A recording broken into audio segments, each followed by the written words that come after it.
दोस्तों आज फिर ठरकी लालची औरत, सजने संवरने में गहना जेवर साड़ी लहंगा पहनने वाली औरत और मर्दों को खुश करने वाली औरत और सबसे ज्यादा खाने जुबान की तेज औरत, सबसे ज्यादा हार पहनने के लिए अपना शरीर सौंप देने वाली बुड्ढों को औरत, एक नैन मटक्की कुलटा की कहानी लेके आई हूँ। ये कहानी आपको बताना चाहूंगी उत्तर प्रदेश के महाराजगंज के सलोट थाने राजापुर की है। दोस्तों ये महिला एक ऐसी महिला होती है जो कि अपने ससुर से फंस जाती है, ससुर से के साथ गलत संबंध में अटैच्ड हो जाती है। उसके बाद इसकी जो दर्दनाक हत्या की जाती है, कौन करता है? इसका पति करता है। पति भोला था, बहुत ही भोला था। संदीप नाम का पति होता है, खेती किसानी में नंबर 1 का होता है, ट्रैक्टर हाइड्रा चलाता है, बैलों की और भैंसों की इतनी बढ़िया देख रेख करता है और जमींदार का बेटा होता है। दोस्तों जमींदार का नाम होता है अमरपाल। अमरपाल के पास बहुत सारी खेती होती है, ब्याज पे पैसा उठाता है। लेकिन इसके साथ क्या होता है, नैन मटक्का वाला आदमी लंगोट का ढीला होता है, गांव की महिलाओं को ताकता है। जब अपनी पत्नी को धोखा दोगे, अपने पार्टनर को धोखा दोगे, कहते हैं पत्नी आधा अंग होती है, पति भी आधा अंग होता है। इसी तरह जो आप अपने आधे अंग को धोखा दोगे तो आधा अंग भी आपको धोखा देता है। इसकी पत्नी जवानी में चल बसी थी, इसको बहुत बड़ा ही नैन मटक्के का मतलब वो था, इसलिए इसके पापों की सजा इसको मिली। इसकी बीबी सरदर्द की वजह से फट गया सर, अंदर की नस फट गई और इसकी बीबी मर गई। दोस्तों इसकी बीबी मर गई तो इसका बेटा था। इसने सोचा कि बेटा इतना बड़ा हो गया है, आगे चल के बेटे की शादी कर लेंगे। 5-7 साल बाद इसने बेटे की शादी कर ली। मैं बताना चाहूंगी ये जो घटना है 25 दिसंबर की है 2025 की। दोस्तों होता क्या है, रंजीत नाम का इसका बेटा होता है, उसकी बीबी का नाम रूपम होता है। रूपम खासी सुंदर 3 साल शादी को हो गए हैं। अभी आपको बताना चाहूंगी 2023 में रूपम की शादी हुई थी और बड़े धूमधाम से बहू लाता है। ये नैन मटक्का वाला आदमी गांव में ब्याज में पैसे देता है, गांव में लोगों को गेहूं देता है, गांव में लोगों को ट्रैक्टर दे देता, जाओ फ्री में जोत लो, लेकिन अपनी आस की नहीं खत्म कर पाता है। चाहे जितना पुण्य कर दो, लेकिन कर्म नहीं सुधारोगे तो आपके जीवन में दुख आएंगे। दोस्तों एक दिन संदीप की बीबी रूपम कहती है कि मेरे को एक ऐसा हार आया है मार्केट में, वो ला दो अब की करवा चौथ में। तो संदीप कहता है कि नहीं, हार तो मैं नहीं ला सकता, क्योंकि सारा पैसा पापा के पास है, सारी तिजोरी पापा के पास है, मैं तो कार्य करता हूँ घर का। तो रूपम कहती है कि ठीक है, मैं पापा से बोलती हूँ, जाके ससुर से बोलते हैं कि ससुर जी मुझे ये वाला हार चाहिए करवा चौथ में। तो ससुर कहते हैं, अमरपाल जी कहते हैं कि इतने गहने रख के और इतनी साड़ी रख के बैठी हो, नहीं मिल पाएगा, सॉरी, मैं मेहनत करता हूँ तो ये ऐसे थोड़ी उड़ाने के लिए करता हूँ, तुम्हारे फ्यूचर के लिए करता हूँ, पैसा जमा है, जैसे मर्जी वैसे यूज करना, लेकिन गहने जेवर बहुत है तुम्हारे पास। इतनी दुखी होती है रूपम, इतनी दुखी होती, दुखे मन से अपने घर में दूसरे दिन खाना बना रही होती है, रात के खाना बना रही होती है, शाम के 4 बज रहे होते हैं, दरवाजा खटखटाता है।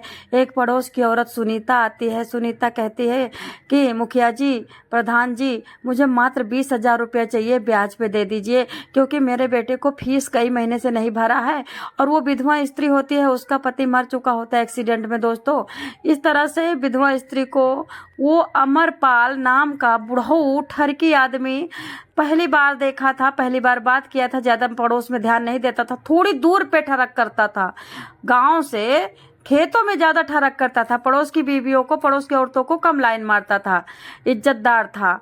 वो जब देखता है सुनीता को, तो सुनीता की जो सुंदरता होती है, गदराई जवानी होती है, मनमोहक रूप होता है, नैन कटीले नैन होते हैं, ये बिल्कुल पूरी तरह से लंगोट का कच्चा था ही पागल हो जाता है। ये दौड़ के कुर्सी देता है, बोलता बैठिए बैठिए, कोई बात नहीं है, और फिर सब दुख सुख पूछता है, बताते हैं जब से पति मरे, ये वो फलाना ठिकाना, मतलब चाय वाय बनाता पिलाता। उसके बाद कहता है रूपम जाइए सुनीता को चाय पिला करके भेज दीजिए और मैं ATM से पैसा निकाल के दे दूंगा। और इशारे में सुनीता से कहता है, जब तक तब तक ये जो लड़का होता है संदीप कहीं निकल जाता है, इशारे में कहता है कि जाइए हम रात को आएंगे आपके घर में, जाएंगे ATM से पैसा लाएंगे, हम लाएंगे सीधे तुम्हारे घर में दे जाएंगे और हम थोड़ा सा लेट आएंगे। और इशारे में ऐसा कहता है कि आज हम तुम्हारे साथ चाय पियेंगे और मुस्करा देता है। देखो वो सुनीता विधवा थी, लेकिन बहुत ही नैन मटक्की थी।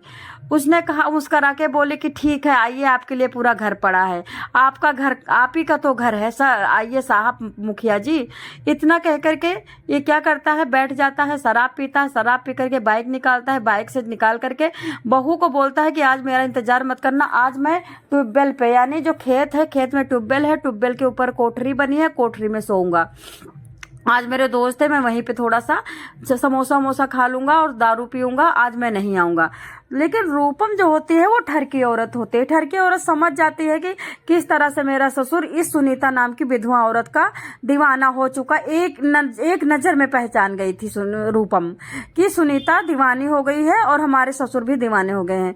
वो क्या करते हैं, वो समझ जाती है, नया कुर्ता पहनते हैं, नया पैजामा पहनते हैं, बढ़िया से गमछा लेते हैं, तेलों में बालों में तेल लगाते हैं, मूंछों को झाड़ते हैं, निकल जाते हैं। और रूपम अंदर से घुटती रहती है कि मेरे लिए पैसा नहीं था, 1 लाख का मेरा हार ने, उसके लिए पैसा नहीं था, पड़ोसन के लिए कितनी खुशी खुशी एटीएम जा रहे हैं।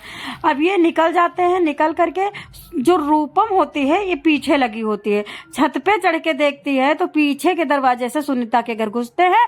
जब सुनीता के घर घुसते हैं तो वो रूपम छत पे बैठे बैठे थक जाते हो, निकलते नहीं है, यानी 2-3 घंटे तक नहीं निकलते हैं। अब ये रूपम समझ गई थी कि मेरा ससुर नालायक है, महानालायक है, ये सारा पैसा दूसरों को दे सकता लेकिन मुझे नहीं देगा। अब ये रूपम अब क्या करने लगी थी, अपने ससुर के कपड़े धोने लगी थी, बिस्तर बिछाने लगी थी, नए नए डिश बनाने लगी थी, अपने पति का ध्यान नहीं, संदीप का ध्यान नहीं देती थी, अपने ससुर के आगे पीछे घूमने लगी थी। धीरे धीरे क्या होता है, एक दिन क्या सुनीता के यहाँ जब गए पैसे देने तो सुनीता से बोले कि देखो ना हम ब्याज लेंगे ना पैसा लेंगे, लेकिन तुम्हारा रात हम लेंगे, हम खुशियां लेंगे, अपने शरीर की मस्ती लेंगे, मतलब हम एंजॉय करेंगे, टाइम कट करेंगे, तुम्हारे साथ संबंध बनाएंगे। ये सब कह दिया था। और जब इनकी मर्जी होती थी ये सुनीता के घर निकल जाते थे। दोस्तों अमरपाल ठरकी आदमी था, इसको क्या, इसको तो भूसा मिले तो भूसा खा जाएगा। लेकिन रूपम अमरपाल की भी अम्मा थी, नंबर 1 की ठरकी थी, सास बनना चाहती थी कि सारी जमीन और सारा घर फिर फर्जी में हड़पना चाहती थी। लेकिन दोस्तों वो जो अमरपाल था अपनी बेटी को भी आधी जमीन नाम करने के लिए सोच रहा था। ऐसे करते करते तो 3-4 महीने हो जाते हैं। रूपम की हिम्मत नहीं पड़ती है कि पापा से कहूं कि पापा आप सुनीता के पास जाते हो, वहां टाइम काटते हो, वहां 20,000 रुपया देते हो, वहां पे 20,000 के ज्यादा दे चुके होगे, आपके लिए हमारे पास पैसे नहीं है। तो ऐसे करके सोचती है। तो एक दिन ये सज के संवर के सुनीता विधवा औरत के घर जा रहे थे, तभी रूपम ने बहुत मजबूती से कहा कि पापा आपकी हम इतनी सेवा करते हैं, आपके लिए चाय हम टाइम पे बनाते हैं, अपने पति की सेवा नहीं करते हैं, और आप उनके सुनीता के घर टाइम काटने जाते हो, आप सुनीता से संबंध बनाते हो, प्यार करते हो। एक बार्गिन इसने एकदम बिल्कुल ताकत लगा के कह दिया था। इतना सुनते ही अमरपाल की तो जान निकल गई। बोली तुम बोल कैसे सकती हो, मेरी जिंदगी, मेरा घर, मेरा पैसा, मेरे खेत, मेरी कमाई, और मैं क्या करूंगा, मेरी बीवी कब की मर चुकी, मैं कैसे तुमको पाला हूँ। इतना कहते ही रूपम आती है पास में और हाथ पकड़ लेती है ठरकी बुढ़ऊ का और कहती है जो सुख तुमको सुनीता देती है उससे 9 लाख गुना सुख मैं दूंगी। वाह बाबूजी, वाह पिताजी, वाह पापा जी, आपके घर में हीरा है और आप गुड़ की डली के पीछे भाग रहे हो। आपके घर में सोना है, आप पत्थर के पीछे भाग रहे हो। आपके घर में खुद सुंदर सी औरत है तो आप इस विधवा और 40 साल की महिला के पीछे क्यों जा रहे हो। इतना सुनते ही अमरपाल थर थर कांपने लगे। बहू को जब घूर के देखा तो पूरी तरह से पसीने से तरतर हो गए, पूरा नियत के कच्चे, एकदम लंगोट का ढीला हो गया बंदा। ये बंदा क्या करता है, रूपम से कहता जल्दी दरवाजा बंद करो, मेरी बाहें प्यासी हैं तुमको अपनी आगोश में लेने के लिए। मैं मर जाऊंगा अगर तुमको आगोश में नहीं लूंगा, अब मैं मर जाऊंगा अगर मैं तुमको प्यार नहीं करूंगा। एकदम पूरी तरह से नियत इसकी बेचैन हो उठती है। ये क्या करता है, जल्दी से दरवाजा बंद करती है। रूपम खिलाड़ी थी नंबर 1 की, मैके से कई बार भाग चुकी थी, पकड़ के आई थी, कई बार गुजरात चली गई थी, कई बार लखनऊ में छुपी हुई थी अपने आशिकों के साथ जिसके साथ पढ़ती लिखती थी। इसके पापा भी इससे तंग आ गए थे। इसकी शादी बहुत जल्दी इसलिए कर दिया था क्योंकि ये कंट्रोल में नहीं थी। लेकिन ये औरत बचपन से गंदी थी तो ससुर के ऊपर अटक गई। देख लो, एक हार के लिए इसने अपनी मर्जी से अपने शरीर को, अपने पति को धोखा देकर के ससुर को सौंप दिया। जल्दी से ये लोग दरवाजा बंद करते हैं, दरवाजा बंद करके और जा करके कमरे में टाइम काटते हैं। अब इस तरह से उस दिन तो टाइम काट लिया क्योंकि लड़का खेत में गया था, लेकिन अब इनको मौका नहीं मिल रहा था। लड़का, अमरपाल और संदीप साथ खेत जाते, साथ आते, साथ बाजार जाते, साथ आते, साथ गेहूं बोते, साथ धान काटते, मतलब साथ ही सब लोग करते थे। उस दिन ऐसा मौका देखा था रूपम, ऐसा मौका देखा कि बाजी मार गई। अब इनको मौका नहीं मिल रहा था, बड़े तिल मिलाए, बड़े परेशान, दोनों एकदम तड़प रहे थे मिलने के लिए। लेकिन बाई लक क्या होता है, संदीप के पास एक कॉल आती है। कॉल आ करके तुरंत उसकी बहन बोलती संदीप की कि भैया मेरे को अभी अर्जेंट में 20,000 रुपये चाहिए। संदीप मना कर देता, देखो मेरे पास तो पैसे नहीं है, सारा आला मालिक पापा है, मैं तो एक प्रकार से मान के चलो केयर टेकर सुपरवाइजर का काम करता हूँ, बस पैसे पापा से मांगना पड़ेगा मुझे। इतना सुनते ही पापा आओ देखो न तो। पापा बोला क्या हुआ, पैसे क्या जरूरत है पूछो। वो बताती है कि मुझे सख्त जरूरत है, मुझे कुछ बीज उज मंगाने, कुछ भी हो खेती किसानी में दोस्तों। तो ये बोलता है मैं 20,000 रुपये तुमको देता हूँ, अभी के अभी जाओ तुम दे के आओ। तुरंत पैसा निकाल के लाता है, अपने संदीप को पैसा देता है। संदीप बाइक निकालता है और अपनी बहन गुरबख्शगंज जिला रायबरेली में चला जाता देने। जब वो वहां पे जाता है तो 4 साल पे गया था, और वहां पे जाते ही बहन रोने लगती कि तुम आते नहीं हो, ये वो फलाना ढिकाना, मैं ही आती हूँ, अब जाने नहीं दूंगी। 3-4 दिन तक वहीं टिक जाता है। 3-4 दिन तक अमरपाल रूपम ने जो गद्दर काटी है, जो नस काटी है, जो मजे लिए कि पूरी तरह से घर को इसने एकदम ओयो बना दिया था। 4 दिन से घर से नहीं निकला ये बंदा। तरह तरह का कचौड़ी बनवाता, पकौड़ी बनवाता, बहू के कहीं सुंदरता की बड़ाई करता, कहीं बहू के बाल झाड़ता, कहीं बहू के बाल बनाता, कहीं बहू के तेल लगाता। ये बातें सारी पड़ोसन ऑब्जर्व कर रही थी सुनीता कि अभी तक तो मेरे पास आता था, कभी 4,000 दे देता था, कभी 3,000 दे देता था। अब ये 4 दिन से घर से नहीं निकला और बेटा गया वहां, क्योंकि इस पड़ोसन को कहीं ना कहीं जब आ जाना बंद कर दिया गया था ना इसने, तो ये ताक झांक में रहने लगी थी। सेम इसी तरह से ये खूब मजे लेते हैं। तब रूपम कहती है कि पापा जी मुझे ना हार दे दीजिए। तो ये ससुर सोचता है कि ये तो हार तो घर में ही रहेगा, जाएगा कहाँ, तिजोरी में पैसा पड़े रहने से फायदा क्या, सोना ला के रख देता हूँ, बहू का सोना मेरा, मेरा सोना बहू का, घर का चीज घर में है। ये बोलता बहू चिंता मत करिए, मैं जा रहा हूँ बाजार, सोने का हार और अंगूठी दोनों चीज लाऊंगा। सोने का हार भी लाता है, अंगूठी भी पहनाता है, अपने हाथों से पहनाता है, पूरे बदन को चूमता है।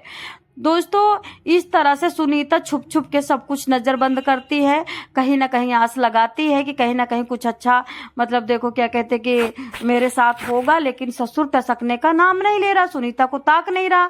अब सुनीता इस चक्कर में पड़ गई थी किस तरह से राज खोलूं, किस तरह से ये राज खोलूं। एक दिन क्या होता है, जो संदीप होता है घर में बैठ के सब लोग चाय पी रहे होते हैं, हाँ ठीठी, और जो रूपम होती है वो रोटी बना रही होती है और कहती है कि देखो मेरा मन नहीं करता काम करने का ज्यादा, अब घर में नौकरानी रखो। तो संदीप लड़ने लगता है कि कहाँ से नौकरानी रखो, खेती किसानी का काम ढीला चल रहा है, महंगी इतनी खेती हो गई है, सरकार सुन नहीं रही है। नहीं भाई काम करो, घर का काम तो करना पड़ेगा। तो ससुर कहता है सुनो, बहू के लिए नौकरानी भी रखूंगा, खाना बनाने वाली भी रखूंगा, अकेली बहू है, घर की शान है, घर का दीपक है, किस तरह बोल रहा है तू, किसके लिए कमाते हैं। ये बात सुनीता दरवाजे के सामने खड़े होकर के पीछे से सुन रही थी। सुनीता ने कहा कि अब इस बहू की खैर नहीं, मेरी कमाई जो थी वो भी चली गई, मेरा एंजॉय भी चला गया, मेरे को मजा देता था ये आदमी, मजा भी चला गया, और ये महिला तो ठाठ से जी रही है और जहां मैं जी रही थी ठाठ से। ऐसे सुनते ही फिर ये सुनीता जो फिराक में रहने लगती कि अब क्या करे। दोस्तों ऐसे करके नौकरानी भी लग जाती है, घर में नौकर भी लग जाता है, हार भी आ जाता है। बहू अब ज्यादातर ससुर के आगे पीछे घूमती है। बहू कहती है कि तुम मुझे अच्छे लगते हो, तुम्हारे सिवा मुझे कोई नहीं चाहिए, मैं तुम्हारे साथ रहना चाहती हूँ, संदीप से बात करने का मन नहीं करता, संदीप मेरा कोई सुख नहीं दे पाएगा, मेरा कोई ध्यान नहीं धरता। ऐसे करके तब बुढ़ऊ समझाता कि चिंता मत करो, मैं तुम्हारे पास हूँ, मैं कहाँ चला जाऊंगा। ऐसे लेकर के एक दिन क्या होता है, सब लोग बैठे होते हैं और ये भी बैठ के टीवी देख रही होती ससुर के बगल में, और संदीप भी बैठ के चाय पी रहा होता है, नौकरानी काम कर रही होती। तब तक क्या होता है, पानी पीने को मांगता है, पानी लाके जैसे रखती तैसे उठाने की कोशिश करता है, मोबाइल उसी पानी में गिर जाता है। किसका? संदीप का। अब ये कहता, पापा मुझे अभी के अभी मोबाइल ला के दो, मेरा मोबाइल तो खराब हो गया है। तो गुस्सा हो जाता है बुढ़ऊ, यानी पापा गुस्सा हो जाता, कहता कि तुम किसी काम के नहीं हो, 2 टके के हो, 2 कौड़ी के हो, तुम इतने बड़े होकर के अपना मोबाइल नहीं संभाल पाते। तो संदीप लड़ने को हो जाता है, कहता है 5 साल पुराना मोबाइल, एक मोबाइल मांगा तो आग लग गई, इनको एक नहार ला के दे दिया, ये ला के दे दिया, वो ला के दे दिया, मतलब चिढ़ जाता है। तो रूपा मुस्कुराते हुए बोलती कि पापा जी रहने दीजिए, ला दीजिए ना इनको मोबाइल। इतना सुनते ही वो पैसा निकालता है, एटीएम निकालता है, जज्जा खरीद ला। जैसे ही वो मोबाइल खरीदने निकलता है वैसे ही अब ये सुनीता कहीं बाजार में, मतलब इसे देख रही थी कि बाजार गया हुआ है, जल्दी से जाती है और बताती कि भैया देख, तेरी बीबी इतनी चालू और चंट है और तुम्हारी बीबी और तुम्हारे पापा में कुछ अच्छा नहीं चल रहा है। चाहे कैमरा लगा घर में, चाहे किसी तरह से कोई जासूसी कर, तुम्हारे घर का राग बट्टा अच्छा नहीं चल रहा है। भाई साहब मेरे पास मोबाइल नहीं है, नहीं तो मैं तो वीडियो बना के दे देती। तुम्हारी बहू के रंग ढंग बहुत बेकार है और तुम्हारा बाप तो वैसे भी ठरकी है। इतना सुनते ही संदीप गुस्सा हो जाता, लड़ने लगता है कि ऐसे कैसे तुम कह सकती हो, किसी के घर की इज्जत है वो, उसको उछाल रही हो तुम, ये तो गलत बात है। इतना सुनते ही सुनीता कहती, अगर ये बात गलत निकली ना तो तुम्हारा जूता मेरा सर होगा। तो ये मतलब सनकी आदमी, संदीप सनकी सा था, सनक जाता है और ये उठाती है, बाइक उठाता है और उलट के आ जाता है। उलट के आकर के सोचा था कि बीबी को फुसला के पूछूंगा, लेकिन रंगे हाथ पकड़ लेता है। दोस्तों जैसे ही आता है, दरवाजा खटखटाता है, दरवाजा नहीं खोलती है बीबी। ये क्या करता है, पड़ोसी के सुनीता के घर से घुस करके घर में कूद पड़ता है। घर में कूदता है तो देखता है कमरा बंद रहता है, अंदर से कमरा मतलब अंदर से कुंडी नहीं थी, चला जाता, दोनों निरा नाग पड़े थे। दोनों निरा नाग एंजॉय कर रहे थे, बुढ़ऊ भी और रूपम भी। इतना देखते ही संदीप के जैसे लगता खून खोल उठता है। एकदम भोला सच्चा आदमी था, उसे 3-5 नहीं आता था, उसे नहीं पता था कि यह महिला इतनी तेज हो सकती है।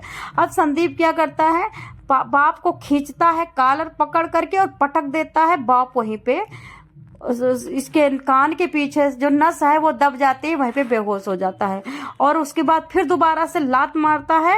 ये तड़प तड़प के वहीं पे 2-3 लात खाने के बाद जान चली जाती है। वहीं पे तुरंत उसने वियाग्रा खा करके संबंध बनाए थे, हार्ट अटैक हो जाता है। दोस्तों अभी बीबी को पकड़ता है, बीबी से सारी चीजें पूछता है।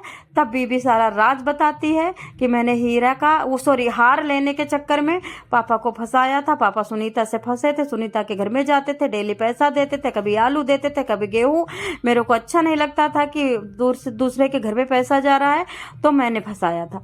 इतना सुनते ही सारी हाल चाल जान करके वीडियो बना लेता है।